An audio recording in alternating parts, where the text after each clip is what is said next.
గోడ దెబ్బ చెంప దెబ్బ అని ఒక సామెత ఉంది. అటువైపున ఇటువైపున రెండు వైపుల నుంచి బాతుతున్నారని. ఇప్పుడు అట్లాగే ఉంది పాకిస్తాన్ పరిస్థితి. బెలూచ్ రెబల్స్ ఒక పక్కన వాళ్ళకి సంబంధించినటువంటి యుద్ధ హెలికాప్టర్ని కూల్చేసేసి 6 సైన్యాన్ని చంపేశారు. యుద్ధ విమానాన్ని కూల్చేసేసి ఆ విషయాన్ని ప్రకటించారు.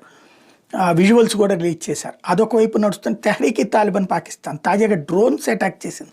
ఒక బ్రిడ్జిని కూల్చేసింది. అక్కడ బన్ను కంటోన్మెంట్లో హెడ్ క్వార్టర్కి, అంటే పాకిస్తాన్ సైన్యానికి సంబంధించినటువంటి కంటోన్మెంట్ హెడ్ క్వార్టర్స్ అక్కడ ఉంటుందట. అక్కడ దానికి వెళ్ళేటటువంటి బ్రిడ్జ్ ఉంది. ఆ బ్రిడ్జిని కూల్చిపడేశారు. అలాగే బ్రిగేడియర్కి సంబంధించి హెడ్ క్వార్టర్లోనే బ్రిగేడియర్ ఉన్నారని చెప్పేసి బన్ను కంటోన్మెంట్ మీద దాడి చేసింది. తెహ్రీక్ తాలిబాన్ పాకిస్తాన్ మేమే చేసామని చెప్పింది.